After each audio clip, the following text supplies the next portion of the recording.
Bom dia, pessoal, tudo bem? Vamos começar mais uma aula nossa. Espero que todos estejam bem, tá? Sei que é um momento difícil, né, pra gente ainda. Continuamos aí, espero que todo mundo em quarentena, né, trabalhando com os devidos cuidados, né, seguindo as orientações. Os casos, pelo que a gente percebe, têm aumentado. E aí, assim, vamos fugir da questão política e vamos pensar nas vidas e nas famílias que estão sofrendo com isso, né? Então vamos continuar fazendo a nossa parte, se cuidando, né? Usando máscara, e vamos torcer para que tudo isso passe e para que logo a gente volte em sala de aula, seguindo o nosso caminho normalmente, né? Pessoal, então vamos lá. A gente vai começar a nossa aula hoje corrigindo o exercício que eu falei, que eu passei na semana passada, tá? Era uma atividade mais prática para a gente poder praticar o conteúdo que foi passado, a parte teórica, tá bom? Então a gente vai começar corrigindo aquele exercício, tá bom? Já para sanar todas as dúvidas que surgiram e a gente vai dar sequência na nossa matéria, tá? Só um minutinho, por favor. Beleza, vamos lá, professor, foi conferir se estava gravando certinho. Então vamos lá. Nosso exercício, ele falava sobre o lucro real, então para a gente calcular o imposto de renda, pessoa jurídica, e a contribuição social, tá bom? Então nosso exercício falava o seguinte: a empresa Prática Imóveis Limitada, localizada no município de São José do Rio Preto, é optante pelo lucro real, tá bom? Não, aí eu dei a informação de que a gente faria pelo trimestre, tá? Então, primeiro trimestre de 2020, tá ok? Janeiro, fevereiro e março, tá? Então, vamos lá. De informações, o que eu coloquei? Então, após as receitas, suas deduções, os custos e as despesas, depois que eu faço a nossa DRE, tá? Inclusive financeiras extraordinárias, chegamos ao lucro do resultado, antes do imposto de renda e da contribuição social, no valor de 136.200, tá bom? Coloquei também que nós tínhamos feito provisão para crédito de liquidação duvidosa, 8.350,25, multas não dedutíveis, 1.500, dividendos recebidos, 5.300, ganhos com equivalência patrimonial, 2.200, e eu coloquei também a informação de que a empresa possui 48.360 de prejuízos fiscais, tá ok? Então essas são as informações necessárias para a gente poder calcular o imposto de renda e a contribuição social, tá? Então esse era o exercício, todo mundo tentou fazer, eu vi que alguns alunos me mandaram, tá? Tiraram foto, alguns mandaram por e-mail, outros não me responderam, tá? Seria bacana vocês irem acompanhando, fazendo junto. Eu estou tentando não dar muito conteúdo, passar muita matéria, porque eu sei que todos os professores estão passando, eu sei que vocês precisaram criar novas rotinas de estudo, estudar sozinho para alguns é melhor, para outros nem tanto, então são as formas de aprendizado, a gente consegue sozinho, tem gente que precisa ter alguém ensinando, tá? Então eu estou tentando não passar muita matéria para não prejudicar vocês, né? O importante não é a quantidade de conteúdo, não é a quantidade, o importante é se vocês estão entendendo, né? Poderia estar passando uma enxurrada, passando livro, passando artigo, mas assim, vocês vão entender? Vai ficar fixado para vocês isso? O que eu quero que vocês levem, né, da nossa aula é que vocês levem isso para o dia a dia. Então eu tento trazer da maneira mais simples, da maneira mais prática possível, para que de fato é o que a gente vai utilizar no nosso dia a dia, tá bom? Então bacana é vocês fazer junto e acompanhando e a gente fazer a correção juntos, tá? Pode me chamar no WhatsApp, mandar um e-mail, que eu estou à disposição a qualquer momento que vocês precisarem, tá bom? Então vamos para a correção. Deixa eu abrir aqui. Vamos lá. Aí nós temos aqui, vou aumentar aqui para a gente conseguir enxergar. Acho que vocês estão vendo aí. Então vamos lá. Eu tinha o resultado do exercício antes do imposto de renda e da contribuição social, 136.200. Lembra que para a gente chegar na base de cálculo do imposto de renda e da contribuição social no lucro real, a gente precisa ajustar o valor de fato? Porque nós chegamos no resultado antes do imposto de renda e da contribuição social, mas será que de fato é este valor, 136.200, que vai ser base de cálculo? Será que eu não tenho que tirar alguma coisa dessa base, acrescentar alguma coisa nessa base? Tá? É por isso que nós fazemos as adições, exclusões e compensações que são permitidas pela legislação tributária para que a gente ajuste a base de cálculo do imposto de renda e da contribuição, tá ok? Então aqui, adição, dois exemplos que eu coloquei que a gente deve adicionar no valor, foi considerado esses valores aqui, provisão para crédito de liquidação duvidosa e multas não dedutíveis, foi considerada na nossa DRE, então elas diminuíram o valor do nosso resultado, tá bom? De certa forma nós pagamos, né? Nós provisionamos uma despesa aqui que futuramente talvez surgiria, que são a provisão para crédito e liquidação duvidosa. É uma provisão que eu faço caso eu não venha receber dos meus clientes, ok? E algumas multas não dedutíveis, algumas multas que o fisco entende que não é legal você deduzir uma multa por uma penalidade e você, de certa forma, pagar menos imposto por causa disso. O fisco, se você foi multado é porque você fez algo de errado ou deixou de fazer algo, tá? Então, não é permitido que você tire esse valor da sua base de cálculo. O fisco não tem culpa de você ter sido multado, tá bom? Então, a provisão para crédito de liquidação duvidosa, 8.350,25, vou adicionar, e multas não dedutíveis, 1.500, eu também vou adicionar no valor do meu resultado antes do imposto de renda e contribuição social, tá bom? O que eu vou excluir? Coloquei lá os dividendos recebidos e ganhos com equivalência patrimonial. São as contas voltadas mais para o nosso patrimônio da empresa, tá? Então eu vou excluir, não é justo eu pagar o imposto sobre esses valores, tá? Dividendos recebidos, 5.300, porque eles já são tributados, e ganhos com equivalência patrimonial, 2.200, tá? Então eu tenho de adição 9.850, de exclusões eu tenho 7.500, e aí eu vou ajustar o valor do meu resultado, adicionando e excluindo, eu tive um resultado líquido ajustado de 138.550,25, tá? Então eu já fiz as adições, já fiz as exclusões no valor do meu resultado. O que falta? No exercício eu coloquei que a empresa ela tinha prejuízo fiscal, tá? Quando a empresa ela tem prejuízo fiscal, eu posso vir e compensar o valor do meu resultado. Vocês concordam que se eu tive prejuízo, não seria o ideal é descontar o valor do meu prejuízo do exercício passado para que eu venha pagar menos imposto? Se eu já tive prejuízo, eu não tive lucro. Então, o meu prejuízo, eu preciso compensar meu prejuízo com o meu lucro seguinte e pagar somente o imposto da diferença, tá bom? Só que aí tem uma observação. Eu posso compensar o prejuízo fiscal, tá ok? Só que ele fica limitado a 30% sobre o meu lucro ajustado. Ou seja, eu posso ter 1 milhão de prejuízo. 1 milhão lá, valor em prejuízo fiscal. Só que eu vou poder compensar somente 30% do meu lucro ajustado. Neste caso, eu posso compensar somente 30% de 138.550,25, tá bom? Então, neste caso, qual é o valor que eu tinha de prejuízo? Então, a empresa possui um prejuízo de 48.360, tá? Quanto que dá 30% de 138.550,25? Dá 41.565. Então, assim, eu tenho 48 de prejuízo, mas eu não posso compensar 48, tá ok? Eu posso compensar somente 30% de 138.550, que deu 41.565,08. Então, é este valor que eu vou poder compensar. A diferença eu jogo para o exercício seguinte, tá ok? Então, os 138 menos o meu prejuízo, 41.565, deu 96.985,18, que é a nossa base de cálculo do imposto de renda e da contribuição social, tá ok? Então, a partir desse valor, resultado tributário, 96.985,18, eu vou calcular o meu imposto de renda e a minha contribuição social, tá bom? Então, vamos lá. A alíquota do imposto de renda no lucro real, 15%, tá? Então, 15% de 96.985,18 deu 14.547,78, tá? Vamos lá.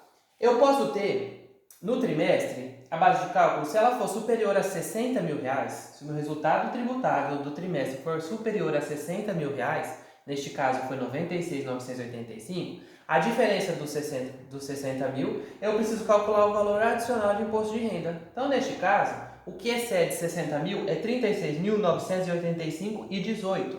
Então, sobre este valor, eu preciso calcular um adicional de imposto de renda de 10%.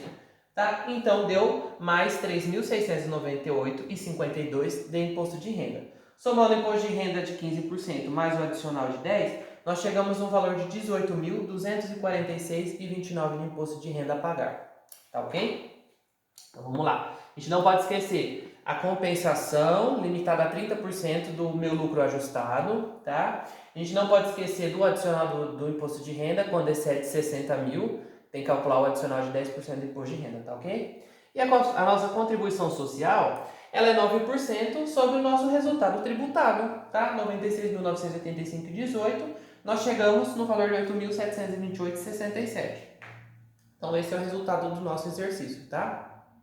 De maneira bem simples, prática, sem muitas exceções. Então assim, se ficar alguma dúvida, tá, sobre a resolução do exercício, podem me chamar, tá? A gente vai esclarecer, tá ok? Então vamos dar sequência na nossa matéria? Então beleza, só um minutinho, por favor. Vamos lá. Vamos dar sequência na nossa matéria então. Então vamos lá. Então, eu entendo que nós já falamos sobre o imposto de renda, tá? E da contribuição social no lucro real. Então agora nós precisamos falar sobre ICMS, PIS, COFINS, IPI, ISS, INSS, todos os impostos, tá? Alguns dos impostos, né? Que uma empresa no lucro real ela deve recolher, tá bom? Então vamos dar sequência, tá? Vai ser um conteúdo, vai ter bastante informação, tá bom? Eu tentei resumir assim, mas deu bastante slide, mas eu fiz de uma forma resumida e não vamos falar tudo numa aula só, tá? A gente vai separar porque agora a gente vai entrar nos aspectos mesmo de cada tributo, tá? Vai ser uma parte bem interessante. Então vamos lá, vamos dar sequência aqui. Vamos lá. Então nós vamos falar, vou aumentar aqui, isso aí.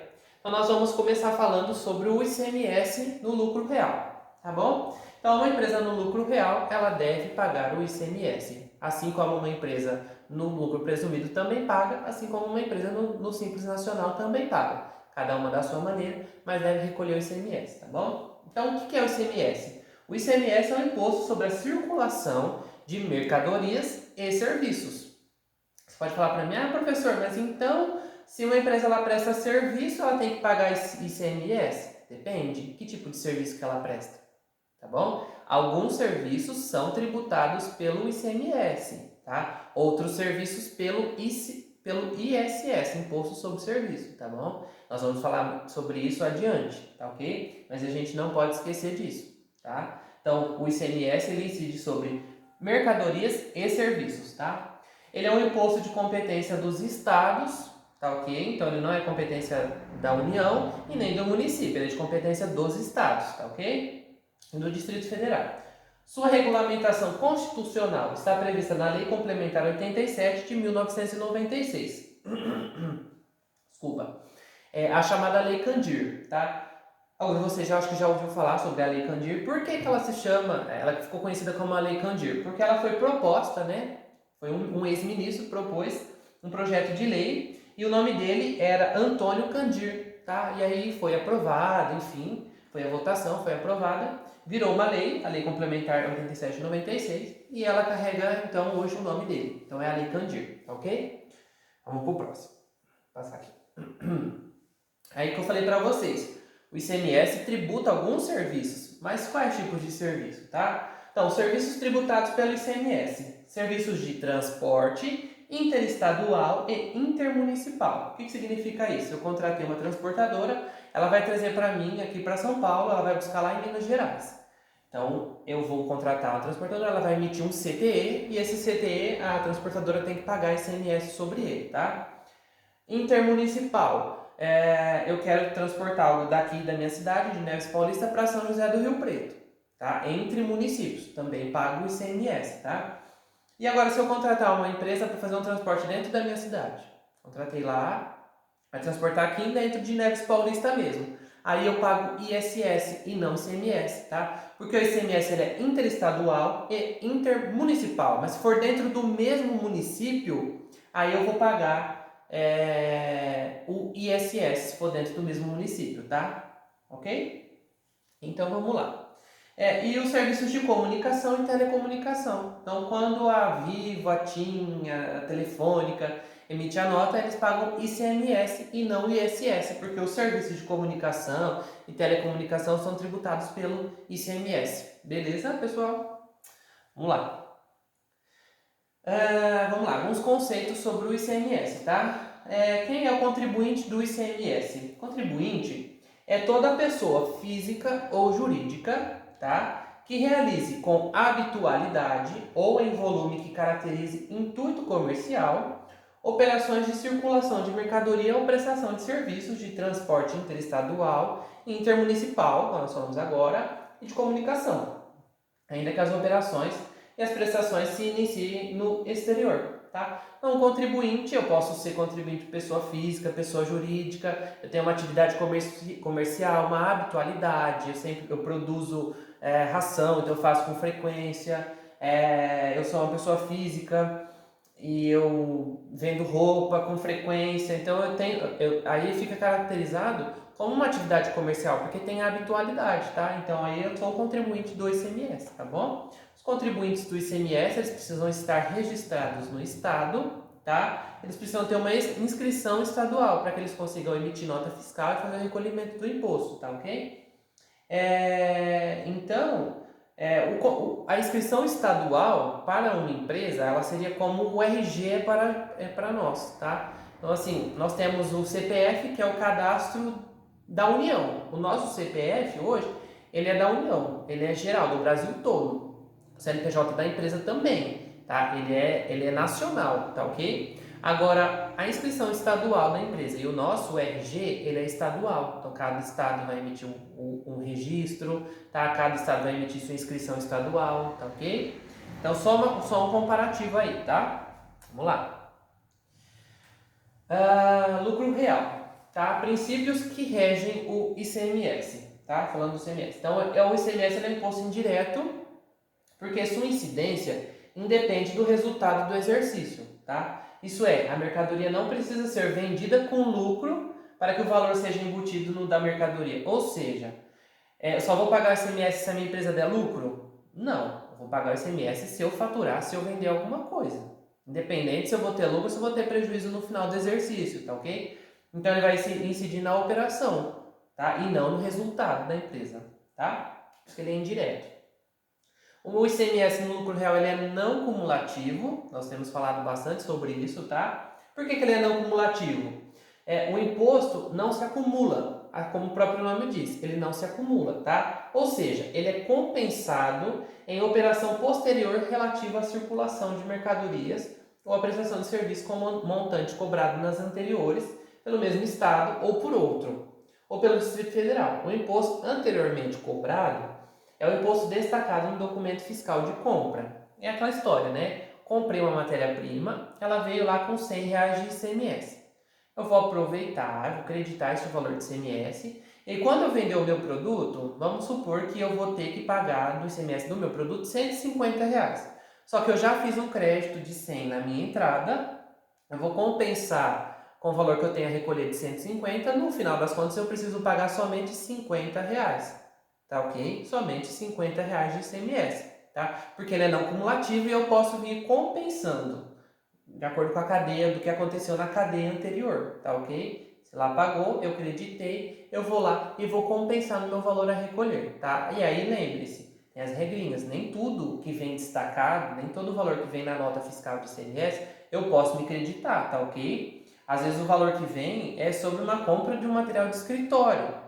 Então ele não está ligado diretamente ao meu processo produtivo, então eu não posso descontar crédito de ICMS dessa nota fiscal. Somente de embalagem eu posso, de matéria-prima eu posso, tá ok? Então vamos lá. O ICMS ele é um imposto seletivo, tá? O que significa dizer que o ICMS ele é seletivo? Ele é norteado pelo princípio da essencialidade, tá? O que é essencial, tá? Quanto mais essencial for o produto, menor será a sua alíquota, tá? Então vocês acham que, se a gente fizer uma comparação entre um vidro de perfume e um pacote de arroz, qual alíquota vai ser maior? Né? Em qual produto que a alíquota vai ser maior? Eu acredito que vai ser no perfume, porque o perfume é algo que não é essencial. É essencial? A gente precisa usar? Precisa.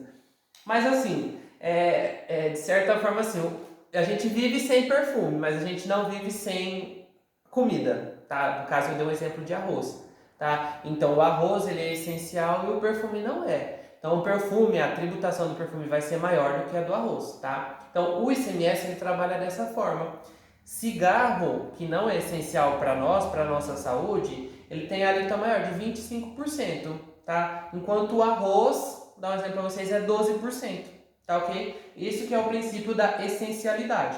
Então, o ICMS segue, ele é seletivo porque ele segue esse princípio, tá? Ele seleciona, olha, você vai ter uma alíquota maior, você vai ter uma alíquota menor, tá ok? Vamos lá. Vamos lá, o ICMS, ele é um imposto calculado por dentro, tá? O que significa dizer que o ICMS é um imposto calculado por dentro? Dizer que o ICMS é calculado por dentro significa que, ao calcular o valor da operação, prestação, já deverá estar embutido o valor do imposto. Ou seja, quando eu vou compor o custo do meu produto, eu preciso embutir no valor do meu custo o valor do ICMS, porque eu vou ter que pagar esse ICMS, tá ok? E eu não vou poder destacar na nota lá, um exemplo, o valor do meu produto é R$100, o valor do meu ICMS é 50, um exemplo. E aí eu vou cobrar então do meu fornecedor R$150? Não posso, tá? Se eu quero embutir o valor do meu ICMS no meu produto, eu já vou passar para o meu cliente que o valor do meu produto é R$150, tá ok? Então assim, eu não posso falar que o meu produto custa 100 e aí eu vou lá na minha nota e coloco o valor do produto 100, valor do total da nota 150. Não é dessa forma, tá? O ICMS tem que ser calculado por dentro, tá? Diferente do IPI. O IPI a gente tem que destacar ali na nota e aí ele vai ter uma diferença do valor do produto mais o valor do produto vai ser R$1.000, um exemplo. E se eu tenho um IPI de R$100 na nota, o valor total da minha nota é 1.100. Então o IPI ele vai destacado na nota e ele é cobrado por fora, tá? O ICMS é cobrado por dentro, o IPI é cobrado por fora, tá? Então voltando aqui, o ICMS é por dentro porque eu preciso embutir isso no valor do custo. Eu não posso destacar lá na nota o valor de produto um, valor da nota outro, tá bom? Então por isso que ele é calculado por dentro, tá? Vamos lá. Limitações tributárias do ICMS. Então nós falamos das características do ICMS, que ele é não cumulativo, que ele é seletivo, que ele é calculado por dentro, tá? Agora nós vamos falar sobre as limitações tributárias do ICMS, tá? Limitações são algumas exceções, são algumas situações que têm que ser tratadas de maneira diferente, tá? Neste caso a gente pode falar sobre o diferimento. O que é o diferimento, tá? Quando a gente fala o ICMS foi diferido, ICMS diferido na operação, enfim, diferimento é a transferência do fato gerador para outra etapa, ou seja, uma espécie de adiamento do pagamento do imposto. Ah, eu vou deixar de pagar? Não. O que acontece? O imposto ele vai ser transferido para a cadeia seguinte, no caso. Eu fiz um exemplo aqui, a gente vai conseguir entender melhor, tá? Aí eu escrevi o exemplo aqui e a gente vai falar em números no próximo slide. Exemplo, uma empresa ela vai lá e compra um produto no valor de R$100, tá? Com o ICMS diferido, o que significa? Não vai vir destacado na nota fiscal o valor de ICMS. O meu fornecedor não vai pagar ICMS, tá ok? Eu comprei lá o produto por R$100, tá? E não vou fazer crédito nenhum na entrada. Não vou fazer crédito, tá ok?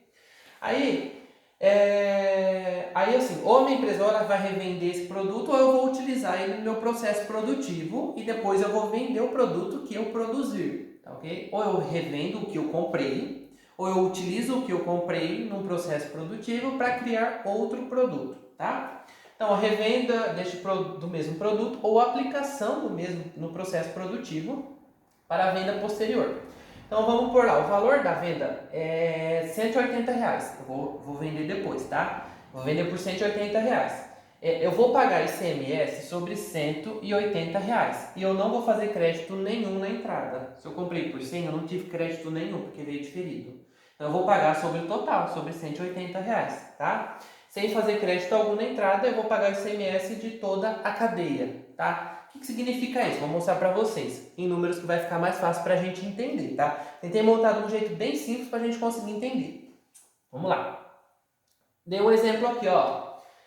A empresa A, tá? Ela vendeu para mim um produto no valor de R$100. Então eu comprei, tá? Eu comprei um produto no valor de R$100, tá? Eu sou a empresa B, tá? Depois eu vou vender esse produto que eu comprei por R$180, tá ok? Quando eu comprei este produto, vamos lá, vamos bem devagar para a gente conseguir entender. Quando eu comprei o produto, ele veio com ICMS. Neste caso, cálculo do ICMS normal. Ele não é diferido, tá? Vamos lá. Eu comprei por 100, ele veio com ICMS de 12, então veio com R$12 de ICMS. A alíquota de 12%, R$12 de ICMS na minha entrada, tá? Quando eu vendi, tá? O meu produto, quando eu vendi ele por 180. Também paguei 12% de ICMS, ou seja, paguei R$21,60, tá? 12% de R$180, tá ok? Então, a empresa A, quanto que ela pagou de ICMS? Quando ela me vendeu, ela pagou R$12, tá? Então, a empresa A recolheu R$12, tá? E quanto que eu paguei de ICMS? De fato, vamos pensar no bolso do governo, tá? Quanto que o governo recebeu? Eu vou destacar na minha nota R$21,60 na minha nota. Mas eu vou compensar os R$12 que veio na minha entrada. Ou seja, eu vou recolher para o fisco, para o governo, somente a diferença, tá ok? Então eu tenho que recolher R$21,60. Eu fiz o crédito de R$12. Eu vou ter que recolher somente R$9,60, tá ok? Então lá, R$21,60 é o valor que vai estar na minha nota de venda. Eu creditei na entrada R$12 e eu vou estar pagando então R$9,60. Se eu somar os R$12 que a empresa A pagou e os R$9,60 que a empresa B pagou, eu vou ter um total de R$21,60. O fisco foi lesado nesse caso? Não foi. Ele recolheu R$21,60, tá? O ICMS de toda essa cadeia é R$21,60, tá ok? Tá? A empresa A paga 12, eu tenho que pagar R$21,60, compenso os 12 da empresa A e pago somente a diferença, tá? Aí o fisco vai receber R$12 da empresa A e R$9,60 da empresa B. No final, são dois contribuintes pagando o ICMS e o fisco vai receber R$21,60. Fisco não foi lesado, tá bom? Somente a empresa A pagou 12, a empresa B pagou R$9,60. Ponto. Um ICMS normal, não cumulativo, eu faço crédito na entrada, compenso com a minha saída e recolho a diferença, tá? Pensando no bolso do governo, o governo recebeu R$21,60. Beleza? Então, esse é o cálculo do ICMS normal. Vou fazer agora o cálculo do ICMS diferido para que a gente consiga entender a diferença, tá? Só um minutinho. Vamos lá. Vamos para o próximo. Vamos lá, o cálculo do ICMS diferido. Como que vai acontecer essa mesma situação, tá? A empresa A, eu vou comprar da empresa A um produto de R$100, só que ele vai vir com ICMS diferido. Desculpa. Ou seja, ele não vai ter alíquota e não vai ter valor de ICMS, tá ok? Na minha compra. Quando eu vender, se eu vender o produto por R$180, eu vou pagar 12% de ICMS, eu vou estar pagando R$21,60. Eu fiz algum crédito na minha entrada? Não fiz, porque o produto veio diferido, tá ok? Mas na minha saída, qual que é o valor do meu ICMS? R$21,60. Beleza? Vamos pensar no bolso do fisco. Empresa A pagou quanto de ICMS? Não pagou nada, tá? Empresa B pagou quanto? R$21,60. Por que a empresa B, neste caso, pagou R$21,60? Porque ela não teve compensação na sua entrada, porque veio diferido. Então, ela não tem ICMS aqui nessa entrada, tá bom? Não veio ICMS. Ou seja, ela vai ter que recolher R$21,60. Quanto que o fisco recebeu? R$21,60. O governo foi lesado nesse caso? Não. O que o governo fez? Ele diferiu. Então, qual que é o conceito de diferimento? Ele passa a obrigação de recolhimento para a cadeia anterior, para a cadeia posterior, né? À frente, né? Ele não vai ser lesado, ele vai receber o valor, tá ok? Por que faz isso? Para dar tem algumas atividades que às vezes o governo entende que precisa precisa respirar um pouco, né? Precisa dar aquele benefício, né? Então a empresa não pagou ICMS aqui, né? O fisco entende que tem que ter um fôlego, né? Essa empresa precisa de um benefício para ela poder continuar no mercado, para que o fisco incentive aquela atividade, tá ok? Vamos supor que aqui é agronegócio, então aqui produz algodão. Então o comércio de algodão tá fraco hoje, o fisco vai lá e passa a fazer com que o ICMS nessa operação de venda de algodão seja diferido, tá? Para dar aquela incentivada, para dar aquele gás, para que a empresa comece, retome, deixe de pagar o ICMS aqui, tá? Foi diferido. Mas assim, o fisco não vai deixar de receber. Então ele joga para a cadeia seguinte. Então quem compra aqui, no caso eu não fiz crédito, eu vou recolher 21,60. Então de certa forma o governo não foi lesado, tá ok? Então acho que deu para entender, né? Se ficar alguma dúvida, vocês me falam, tá? Vocês mandam mensagem, me avisa, tá ok? Então basicamente, pessoal, o conceito do diferimento é você postergar, tá? O pagamento do imposto, você jogar para a cadeia seguinte, tá? Tem outras exceções, tem outras situações, tá? Tem operações de remessa, enfim, tem outras situações em que o ICMS também ele é diferido, tá ok? Eu trouxe só um jeito mais simples, tá? A questão fiscal ela é bem complexa, a gente tem que pegar a legislação. São N situações, a gente precisa pegar o caso, precisa olhar o caso, precisa estudar cada caso, tá ok? Então, assim, tem que trazer só para a gente entender pelo menos o conceito, tá ok? No dia a dia, a gente acaba tendo que se aprofundar. Ah, tem diferimento, mas para qual atividade eu preciso ver em qual estado? Será que o estado de São Paulo permite o diferimento para tal atividade? Será que o estado do Rio Grande do Sul? Aí assim, vai por produto, por empresa, por MCM, por estado, enfim, tá bom? Por região. Aí assim, a gente tem que olhar caso a caso, tá ok? Então vamos lá, vamos ver aqui. Vamos lá, então continuando o ICMS, tá? As limitações tributárias do ICMS. Nós falamos sobre diferimento, nós temos situações de isenção, tá? O ICMS ele é isento, tá? Em algumas situações. Por quê? Olha, a dispensa, o que é a isenção? É a dispensa legal do pagamento do tributo específico de um evento. Ou seja, quando eu faço uma remessa de vasilhame, eu não pago o ICMS nessa operação, porque o ICMS nesta operação, a legislação me fala que ele é isento, tá ok? Remessa de vasilhame é quando eu mando, tá? Sacaria para uma empresa. Um exemplo, eu vou transportar algo para alguma empresa, eu coloco num recipiente, num saco, num vasilhame mesmo, só que a empresa precisa me retornar, ela vai pegar só o conteúdo daquilo, tá? Ela precisa retornar fazer um retorno desse vasilhame para mim, tá ok? Essa operação de remessa e retorno, ela é isenta, tá, de ICMS. Um dos casos em que é isento de ICMS, tá ok? Falando sobre isenção, a atividade que eu trabalho, que é na área voltada para nutrição animal, os estados entraram num acordo entre si, tá? E eles foram lá e protocolaram um convênio. Um convênio é um acordo entre os estados, tá?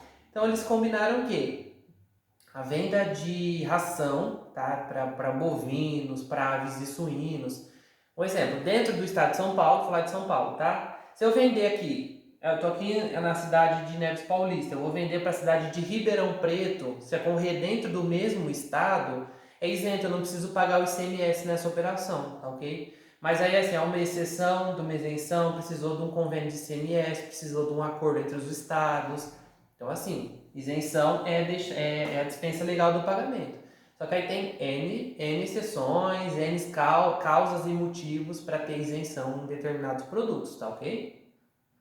Temos questões também onde o ICMS ele é suspenso, tá? Então o que é o suspenso? É eu deixar de cobrar o tributo por determinado período, ou seja, ocorre o adiamento para um momento futuro, sem que seja transferida a responsabilidade tributária. Ou seja, a gente está com uma crise no agronegócio. Vamos supor, tá? Tá tendo problema aí com a questão da venda aí de soja. Dá um exemplo para vocês, de soja. Então o governo, para incentivar, ele vai lá e fala, vou suspender o pagamento de ICMS, suspender a cobrança de ICMS por determinado período, tá? de um ano, de 1º de janeiro a 31 de dezembro de 2020, tá? Aí assim, não vai ter outra pessoa que vai pagar igual diferimento, não vai, você não está isento, foi suspenso por um determinado período, tá? Qual que é a diferença da isenção da suspensão? Suspensão a qualquer momento ele pode voltar, pode terminar o exercício, pode terminar o ano, e 1º de janeiro do ano que vem pode voltar a cobrar, tá bom? Em alguns casos o ICMS ele é suspenso, tá? Isso que significa dizer que o ICMS é suspenso. Foi suspenso por algum motivo, por um determinado período, e não vai ter um terceiro, uma outra pessoa que vai recolher, tá? Simplesmente ele foi suspenso, o pagamento, tá? Imunidade, tá? Então algumas empresas, algumas atividades, algumas situações, elas são imunes de pagar o ICMS, tá? E não tributação de evento específico como livros e jornais. Empresas que produzem livros, jornais, papel para ir voltado a isso, elas têm imunidade constitucional, tá? E não pagam o ICMS, tá ok? A não incidência, fato ou ato praticado que não se enquadra na lei tributária como havendo imposto devido. Exemplo, saída de ativo mobilizado, conserto e locação. Ou seja, eu tenho uma empresa e eu presto serviço de alguma coisa lá, de conserto e tal. E eu tenho uma máquina exclusiva da minha empresa. E para eu prestar o serviço na outra empresa, eu preciso levar a minha máquina para eu poder prestar o serviço. Só que essa minha máquina ela faz parte do meu ativo imobilizado. Então, quando eu vou fazer o serviço, eu preciso levar a máquina. O transporte dessa máquina, né, a deslocação dessa máquina, eu preciso emitir uma nota de saída do ativo imobilizado para uso em terceiros, entendeu? Então, essa operação ela não tem incidência de ICMS. Conserto, quando eu envio algum material, eu pegar essa televisão, eu vou enviar ela para conserto e depois ele me retorna consertada, tá? Essa operação de envio e retorno, né, remessa e retorno não incide ICMS, tá? Locação, eu vou fazer a locação de um carro, tá? A empresa lá, ela trabalha com isso, essa questão de locação, eu vou fazer a locação de um carro. Quando ela emitir para mim, ela não vai pagar ICMS, tá? Porque essa operação de locação, ela não incide ICMS, tá ok? Aí também tem várias exceções, tá? A base de cálculo do ICMS. Então, a base de cálculo é um conjunto de valores utilizados para determinar o montante do imposto de forma simplista. É possível afirmar que se trata do valor que serve de base para calcular o imposto que, multiplicado pela alíquota, resultará no valor do imposto, tá? A base de cálculo, estou vendendo um produto por R$1.000, a base de cálculo do meu ICMS vai ser R$1.000, tá? A base de cálculo é o valor que eu vou utilizar para calcular, para aplicar a alíquota e chegar no valor do imposto, tá? E agora falando sobre as alíquotas de ICMS, tá? No estado de São Paulo, a gente pode encontrar as alíquotas de ICMS nos artigos 52 a 56b do regulamento do ICMS do estado de São Paulo, tá? Então, nas operações ou prestações internas, deve-se verificar a alíquota interna do produto, ou seja, 7, 12, 18 ou 25, tá? Quando for interna, você precisa olhar o produto lá nos artigos e ver qual vai ser a alíquota que você vai utilizar, entre 7, 12, 18 e 25, tá? Nas operações ou prestações interestaduais, entre estados, que destinarem mercadorias ou serviços a contribuintes localizados nos estados das regiões Norte, Nordeste, Centro-Oeste e Espírito Santo, vai utilizar a alíquota de 7%.